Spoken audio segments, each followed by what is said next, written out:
para referir o que há a respeito de Gideão, de Baraque, de Sansão, de Jefté, de Davi, de Samuel e dos profetas, os quais por meio da fé subjugaram reinos, praticaram a justiça, obtiveram promessas, fecharam a boca dos leões, extinguiram a violência do fogo, escaparam ao fim da espada, da fraqueza tiraram força, fizeram-se poderosos em guerra, puseram em fuga exércitos de estrangeiros.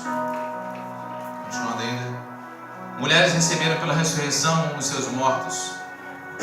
Alguns foram torturados, não aceitando o seu resgate, para obterem superior ressurreição. Outros, por sua vez, passaram pela prova de escárnios e açoites, sim, até de algemas e prisões, foram apedrejados, provados, cerrados ao meio, mortos a fio da espada, andaram peregrinos, vestidos de pele de ovelhas e de cabras, necessitados, afligidos, maltratados, homens dos quais o mundo não era digno, errantes pelo deserto, pelos montes, pelas covas, pelos antros da terra. Ora, todos estes que obtiveram bom testemunho por sua fé, não obtiveram. Todos estes que obtiveram bom testemunho por sua fé, não obtiveram, contudo, a concretização da promessa, por haver Deus provido coisa superior a nosso respeito, para que eles, sem nós, não fossem aperfeiçoados. Amém. Que a Tua palavra, Senhor, fale no nosso coração nesta noite. Queremos, ó Pai, progredir, Senhor, na nossa vida, Senhor, amadurecermos, ó Pai, acerca de tantas coisas que às vezes ainda nos prendem, Senhor, às vezes nos detêm ainda, Pai, porque nós ainda às vezes não entendemos, Senhor, que já é tempo de passarmos para um estágio de maturidade, Senhor, de algumas situações, Pai, que vêm ao nosso encontro, elas não devem ser mais consideradas, ó Deus, da maneira que nós temos a tratado, porque já temos sido aperfeiçoados e amadurecidos por Ti, para entender que devemos tratar essas situações de uma forma diferente, onde elas não mais, Senhor, são capazes de nos frustrar, de nos abater, de nos entristecer. Porque, Senhor, o que está dentro de nós, o que nós sentimos dentro de nós, é muito superior, Senhor, às coisas que estão ao nosso redor. Por isso nós oramos, pedindo isso em nome de Jesus, Teu Filho. Amém. Irmãos,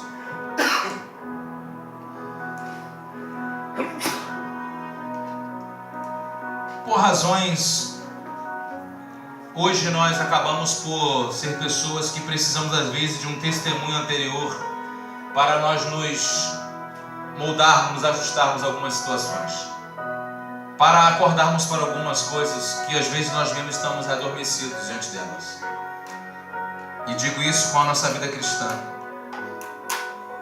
E penso que nós às vezes ficamos por demais, discutindo problemas, situações de relacionamento na igreja, pequenas questões que elas acabam por ocupar o espaço da nossa vida, e aquilo vai nos atormentando, nos incomodando a tal ponto que nós não conseguimos enxergar mais nada além, enquanto na verdade deveríamos estar enxergando muitas coisas, e não esquecer principalmente daquilo que de maior e de melhor aconteceu conosco, que foi termos sido salvos, resgatados, libertos e termos um Senhor para servir, Jesus Cristo. Bem, e começamos a ficar envolvidos, como falei agora mesmo, sobre essas coisas, e precisamos estar às vezes sendo remetidos a um passado próximo ou até mesmo distante, para nós entendermos a importância, lembrarmos e vermos que irmãos semelhantes a nós, com menos recursos que nós, com menos tecnologia que nós, com menos condições que nós, de uma forma geral, posso assim dizer, mas no entanto, irmãos, tinham em seus corações um fogo, uma chama, um ardor, algo que parece quase que impossível e inexplicável de se compreender, a ponto de nos levar até a um sentimento de incredulidade, de dizer, isso não existiu, isso é apenas uma história encorajadora para nós nesse tempo, isso não aconteceu, a tal ponto que nos leva a nossa mente ao nosso círculo vicioso das coisas que fazemos, isso acabamos, né, e a nossa incredulidade acaba chegando a esse ponto, a pensar assim. Mas, irmãos, e começamos a ver aí diversas situações, e o texto que nós lemos aqui vai falar, irmãos, depois de relatar aqui sobre a natureza da fé, sobre aquilo que na verdade deve permanecer. Quando a gente fala de fé na Bíblia aqui, irmãos, não é aquela fé, eu tenho fé em Deus, não é uma crençazinha, não é uma motivaçãozinha momentânea, que alguém fala assim, você crê em Deus? Você diz, eu creio. Não, mas mais que isso. É um sentimento, irmãos, é uma certeza. Já deu a definição aqui em Hebreus 11:1. É a certeza e é convicção. Fé é certeza, fé é convicção. Amém.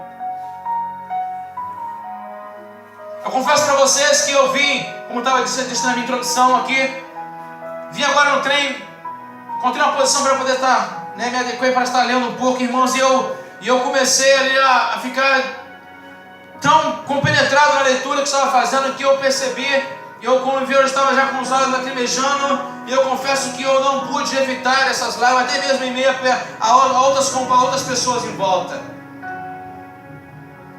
de ver, irmãos, tanta firmeza, tanta segurança, sabe? Segurança.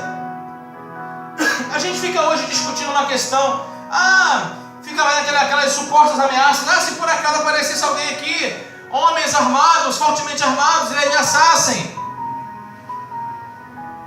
dizendo, nega o nome de Jesus Cristo, nega que você é cristão, e aí a gente fica com essa fantasia.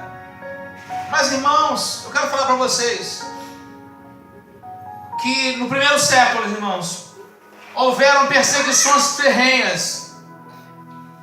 Pelo menos 4 delas aconteceram, irmãos, e elas foram perseguições, irmãos, que fala mais do que está escrito em Hebreus, porque foram, na verdade, fatos relatados na história.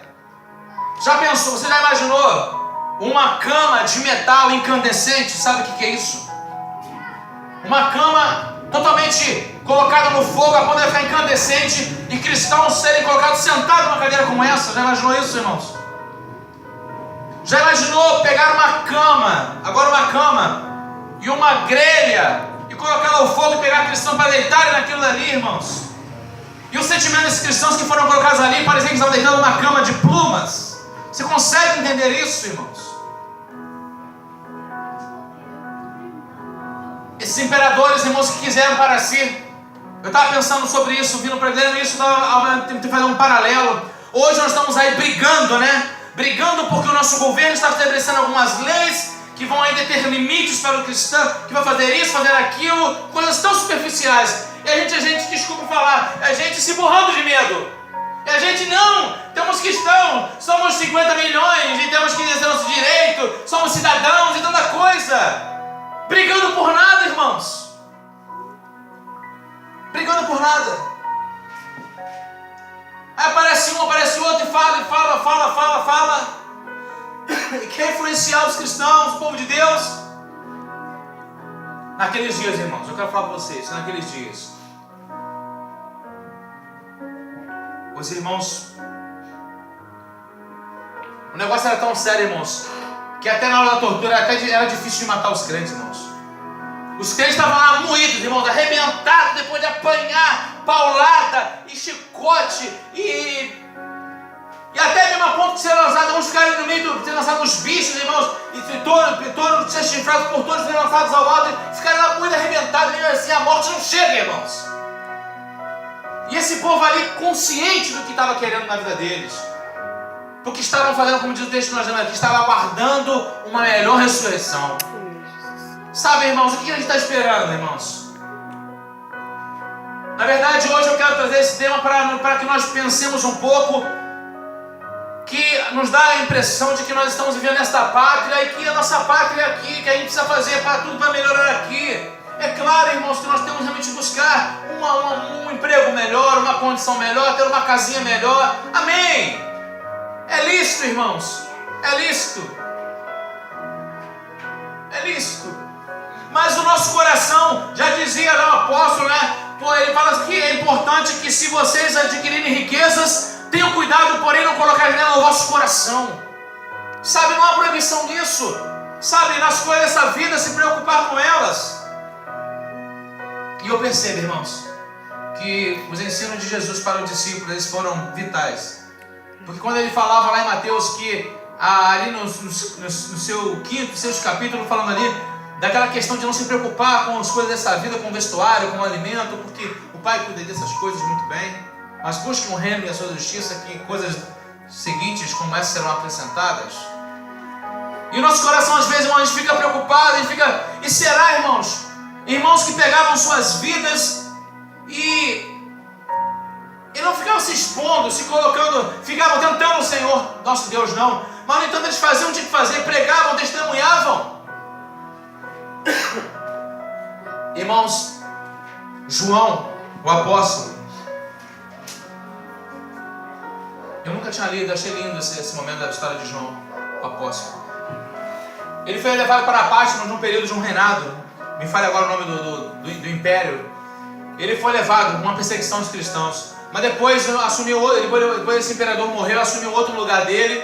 Foi quando João saiu de Patmos. E João volta de Patmos para Éfeso, o local da igreja que ele pastoreava, Éfeso. E lá ele escreve o evangelho dele, o evangelho de João. E ele vai visitar as igrejas daquela região. E ele, dado momento, ele vai visitar um local, uma região que ele frequentou durante um bom tempo. E ele toma conhecimento. Ele vai lá, tem um jovem rapaz naquela igreja, naquela cidade, e que é por um bispo de uma igreja local que discipulava, e ali fortaleceu, confirmou bênçãos na igreja daquele rapaz, ajudando ali, auxiliando. Depois ele partiu, foi embora. E tempos posteriores, João voltou novamente para aquelas redondezas e perguntou para aquele rapaz, mas soube que aquele rapaz não tinha desaparecido. Quando perguntou para o bispo, onde é que está aquele rapaz? Ele falou assim, olha, o bispo respondeu para ele, ele morreu para Deus. Morreu para Deus no sentido de que ele, na verdade, ele acabou apostando na fé, ele se misturou, tinha uma carreira tão grande a cumprir, mas ele abandonou a fé e voltou. Era um soldado, era um homem de autoridade, e abandonou tudo e passou a praticar das maiores maldades que você possa imaginar. E abandonou a fé.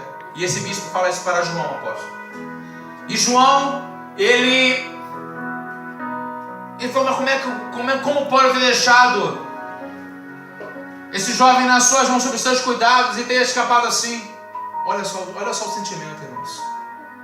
É alguém, quando a gente fala de discipulado, irmãos, eu quero que você entenda um pouquinho isso. Quando você fala de discipulado, é você pegar alguém, sabe? Paulo fala que pegava pessoas e gerava pessoas. Até Cristo nasceu nas pessoas. Sabe o que é? É você ficar andando com aquele alguém ali, ó, durante muito tempo. Você não desiste dele, não desiste dela, daquela pessoa, sabe?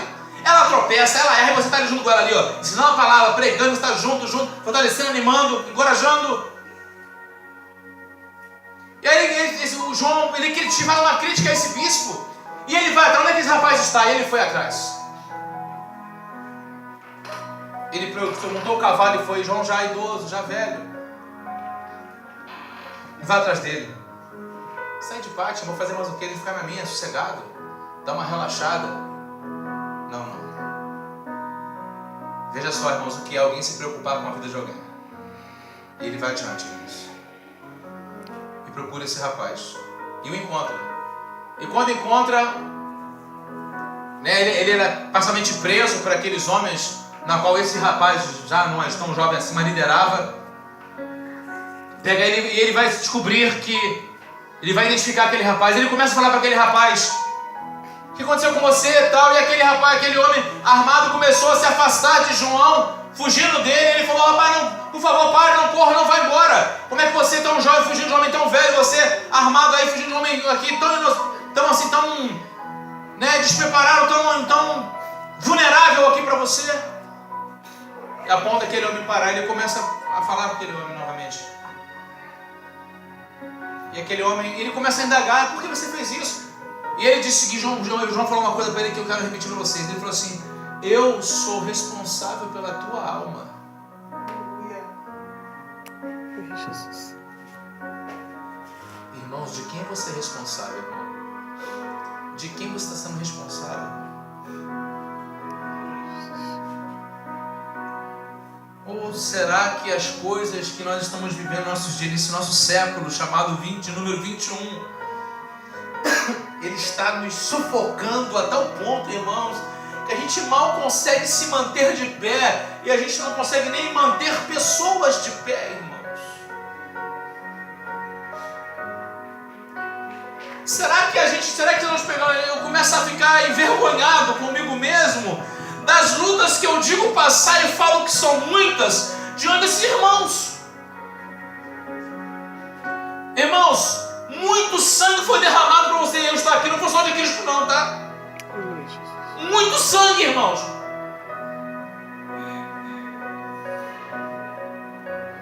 A Bíblia vai falar, irmãos, que Policarpo, quando foi morto, irmãos, ele ganhou a fogueira. E aí a tal ponto, irmãos, que a chama queimava, ardia o homem, a chama lá, mas o homem continuava vivo, gente.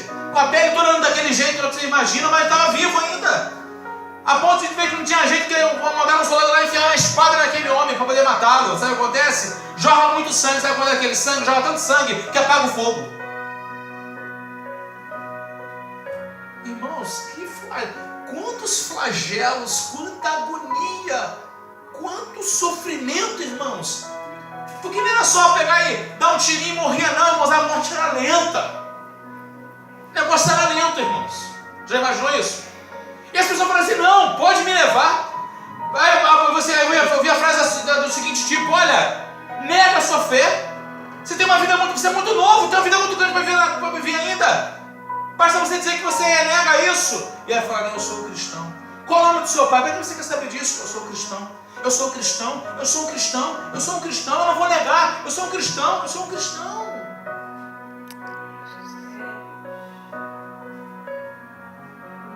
Eles foram à casa de um homem, irmãos, não lembro agora aqui o nome, por conta da recente informação, mas foram à casa de um homem que teve um sonho, irmãos. Olha só que sonho lindo, né? Que sonho lindo que ele teve. Estava dormindo e via que o seu travesseiro, ele pegava fogo. Aí sabe qual era o significado do sonho?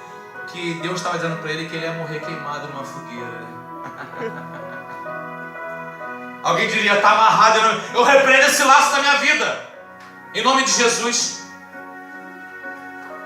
E esse homem, irmãos, depois da igreja insistindo muito com ele para que ele saísse daquele lugar por conta da perseguição, ele foi para um outro vilarejo. Aí só que pegaram lá na casa onde ele estava, lá pegaram 2 rapazes e pegaram deles e começaram a castigar, a poder ali fazer ali tantos maltratos ali, até que ele dissesse onde estava aquele servo que havia fugido, que havia ido para outro lugar. E foram lá e ele acabou não resistindo e confessou.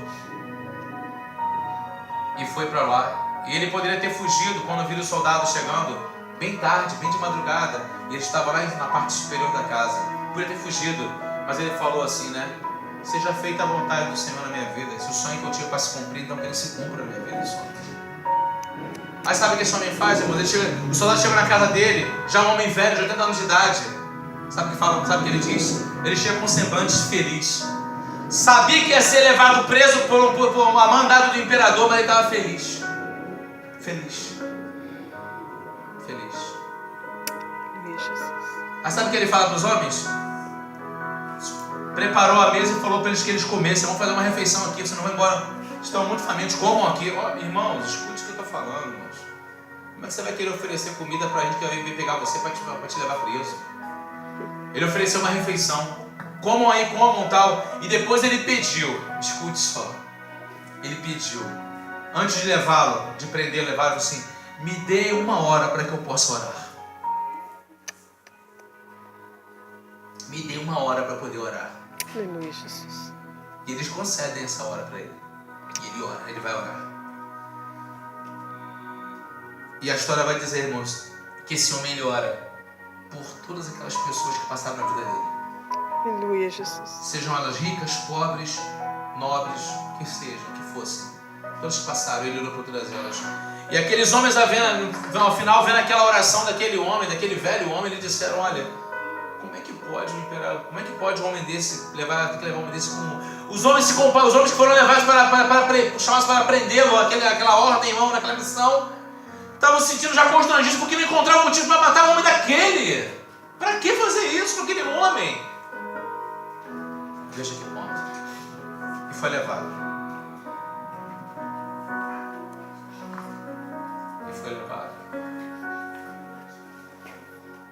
Sabe, irmãos, nós precisamos sentir um pouco de vergonha de algumas coisas, sabe? Vergonha de alguma coisa. Um outro fato vai dizer que uns irmãos pegaram um homem e falou assim, olha, e um queria morrer junto com ele. Veja só, o seu pai espiritual, ele falou assim, meu pai espiritual, você me ordenou o ministério agora, o exercício do diaconato, agora você vai para onde? Você vai me abandonar agora? Não, está sendo preso agora? Não, deixa, eu também quero padecer junto agora com esse sofrimento junto contigo. Aleluia, Jesus. O homem estava ali sendo pego, irmão, sendo maltratado, açoitado para a morte. E ali o seu discipulado, o seu discípulo ali, irmão, olhando o seu mentor, sendo levado. Porque meu pai, esqueceu agora? Não somos mais irmãos. Eu faço parte do teu sangue, sabe, irmãos? Olha os entranháveis afetos que a Bíblia vai falar, sabe? Aleluia, Jesus. Não é entranháveis afetos só para dar sorrisinho, para dar tudo bem, não. Entranháveis afetos até mesmo na hora da morte. Aleluia, Jesus. Sabe, gente? Aí sabe o que esse pai fala para ele? Esse pai espiritual fala para ele, meu filho, fique seguro, você é jovem, você é forte. Tem algo diferente para você, mais forte para acontecer com você, mas comigo não. Eu sou mais velho, eu estou passando nesse momento agora aqui, esse flagelo aqui, porque eu já desse nível aqui, porque eu sou mais velho, mas você vai aguentar mais. Daqui a 3 dias, 3 meses, lembra agora, vai chegar a sua vez. O camarada no sofrimento da profetiza para o outro ainda. E aí, ele falou coisa, aquele homem algoz assistindo toda aquela cena ali, aquele algoz entendeu que aquele rapaz mais novo, havia algumas posses, algumas riquezas, que em meio à conversa dele um com o outro, que ele herdaria todos os bens dele. Sabe quais eram os bens? Já vou te contar quais eram os bens. E aí ele falou assim, olha, eu vou te procurar depois de um dia, eu quero que você me traga todos os recursos, todo o bem que a igreja tem, traga para mim. Eu vou lá, eu quero que você traga para mim todos os bens que a igreja tiver. A riqueza, porque esse homem, além de serem maus, irmãos, eles queriam extorquir, roubar tudo aquilo para si. E depois causar um sofrimento para aqueles irmãos. Oprimir aqueles irmãos. Levá-los à morte. Dias depois, aquele rapaz se apresenta. E para a surpresa daquele algoz, a mando de um imperador, para serem mortos, cristãos. Ele vai até lá, e quando ele chega, ele fala assim, olha, e começou a chamar algumas pessoas simples, e começou a agrupar um monte de pessoas simples assim, próximo. Ele falou assim, aqui está o tesouro da igreja, os irmãos. Esses são o tesouro da igreja. Esses aqui são o tesouro da igreja. O que mais poderia ser um tesouro, senão na qual Cristo morreu por esses aqui e decidir morar dentro de cada um deles? Esse não seria o maior tesouro da igreja? E aquele homem começou a ficar irado, começou a espumar pela boca, os olhos a regalar, quase virou um bicho fora de si, dizendo, esse homem tentou enganar, subverteu o imperador, enganar. Aí pegaram ele, irmãos, e levaram ele por um grande sofrimento até chegar à morte. Sabe, irmãos,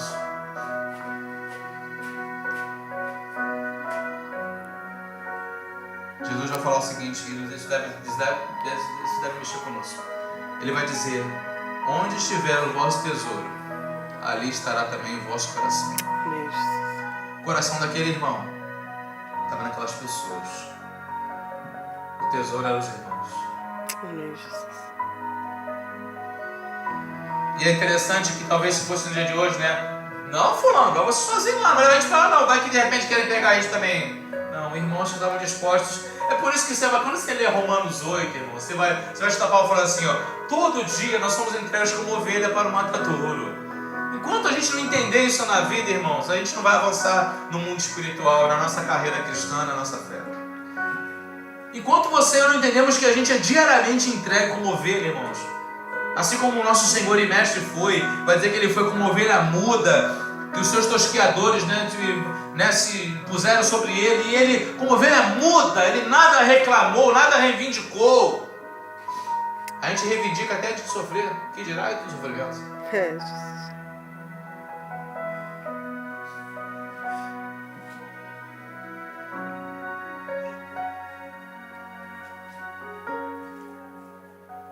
Fulano nega, fulano. Não vou negar. Eu vou te jogar nas feras. Não tem problema. Tá esperando. O que tá esperando? Não perde seu tempo falando comigo. Pode me lançar as feras. Já que você tá tentando, então, tá ignorando as feras, eu vou te colocar também. Vou te colocar na fogueira. Faça o que tinha que ser feito. Sabe, irmãos? Sabe que segurança?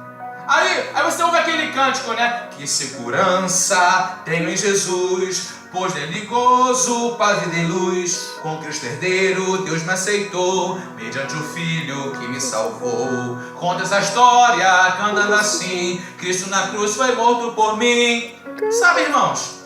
E para o caminho de morte, sabe que é um sentimento, irmãos? Sabe qual é o sentimento? É ter o prazer de morrer pelo seu Senhor. Não é medo de morrer, é prazer em morrer. É uma satisfação morrer pelo meu Senhor. Sabe o que a Bíblia vai dizer? Quem quiser amar a sua vida, perdê-la. Mas quem perder a sua vida por amor de mim, achá-la. Aleluia.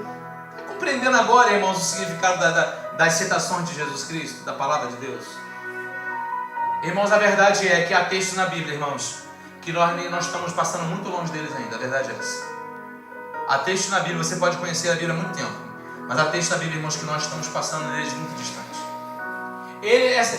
A realidade daquele contexto ali, ela está muito distante. Ainda está passando muito longe de nós. Ainda não temos ainda o sentimento claro e real, irmão, daquilo ali.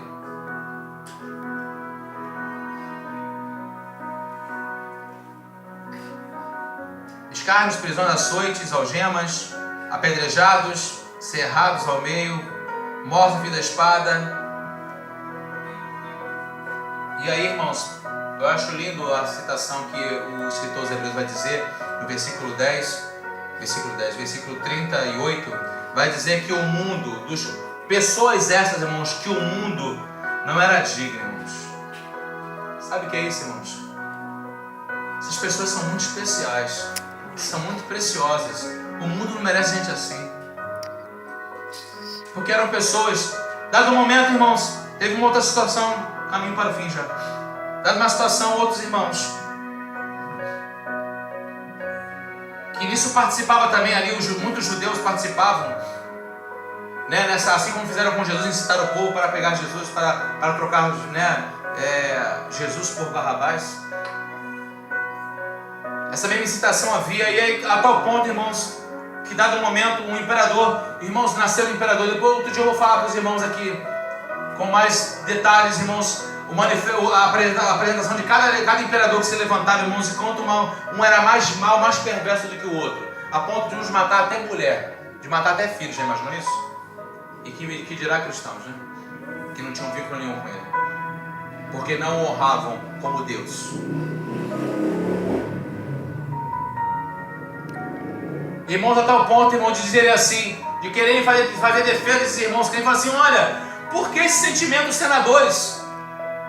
Por que pegar esses homens, fazer isso com eles, se no entanto, simplesmente esses homens, o que esses homens apenas fazem é simplesmente acordar um pouco mais cedo, bem cedo, se reunirem num lugar mais alto e fazerem orações ao Deus dele, reverenciá-lo e adorá-lo, e depois saírem daquele ambiente, irem para um local e fazerem leves refeições, depois seguir cada um seu próprio caminho. Qual o motivo de pegar? Ou pessoas que não estão cometendo nenhum crime com a sociedade, não sendo pessoas honestas, pessoas não fazendo tudo certo. Por que essas pessoas à morte? Não havia explicação, irmãos. Não havia motivos claros. Simplesmente, não é porque eles eram más cidadãos, não, é porque eles eram cristãos. Eles eram mortos porque eram cristãos, irmãos. Porque diziam assim: não, Jesus Cristo é o Senhor da minha vida.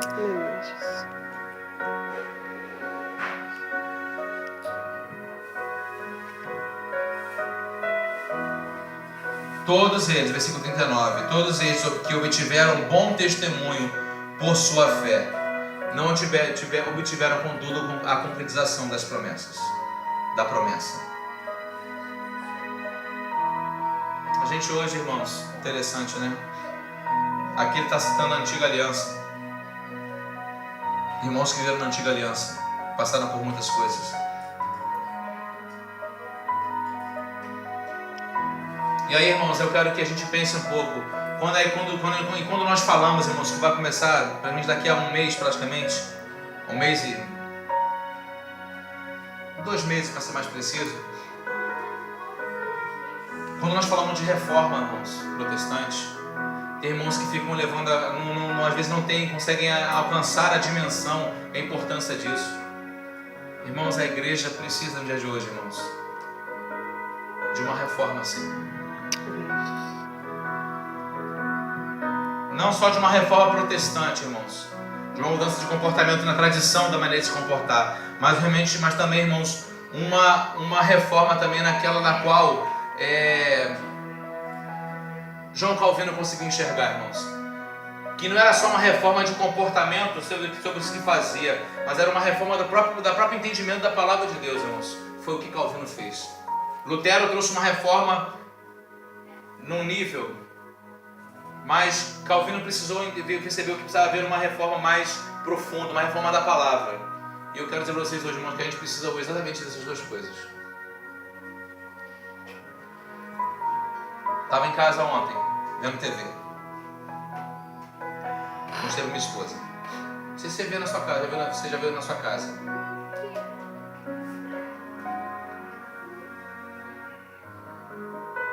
Pegue a caneta ungida, sei lá, e você deu uma oferta de R$1.000 para você, e você recebe uma caneta que tem um significado simbólico lá. Irmão, R$1.000 por uma caneta. Quanto custa uma caneta, irmãos? Hein? Quanto custa uma caneta? R$1, talvez nisso.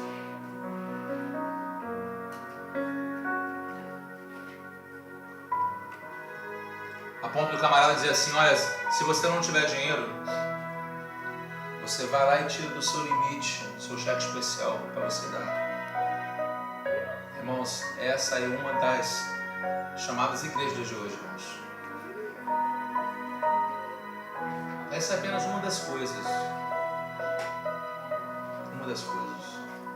Precisamos de uma reforma ou não, irmãos? Será que esse evangelho que estão pregando, esse evangelho que está sendo pregado, para eu adquirir uma caneta por R$1.000 por uma resposta para a minha vida? Podemos dizer: não, pastor, nós estamos bem distantes desse modelo de evangelho. Que bom, graças a Deus estamos sim.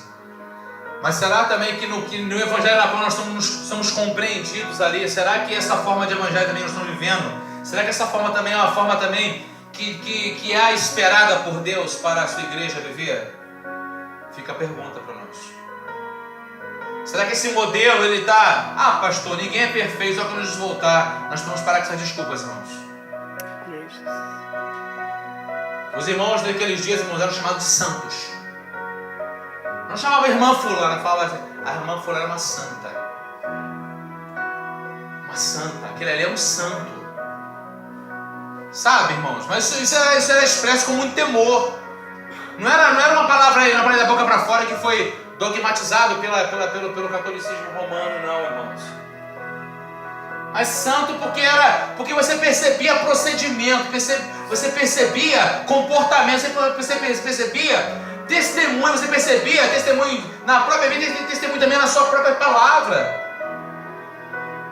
Realmente, como aquilo que eu falei, irmãos, que melhor, eu não preguei aqui, preguei no sábado último passado, Cristos pequenos. Irmãos, até que ponto nós somos Cristos pequenos? Irmãos, esses irmãos aí, eles sinceramente mereciam fazer um juízo no nome que recebiam, irmãos. Sabe por quê? Porque ele era tudo por Cristo. Ou frases como aquela que não se ouve falar, irmão, não se há frases profundas como a que havia tempos atrás. Ou Jesus Cristo é Senhor de tudo, ou Ele é Senhor de tudo na minha vida, Ele não é Senhor de nada, sabe, irmão? Ou é tudo ou nada. Sabe, é igual você ir num cassino, você ter os últimos dinheiros e falar assim: eu vou apostar tudo naquela roleta ali. Ou é tudo ou nada. As pessoas fazem isso por Cristo, irmãos. Eu sirvo a Cristo de toda a minha vida, ou então eu abandono isso e sigo a minha condenação. Sabe, irmãos? Talvez quando nós começarmos a ter esse sentimento um pouco mais ele ser progressivo no nosso coração, irmãos. Sinceramente, algumas coisinhas que você e eu sabemos, até algumas que você sabe da minha vida e algumas que eu sei da sua vida, elas vão ser, elas vão desaparecer. Amém, Jesus. Elas vão desaparecer, irmãos. Porque elas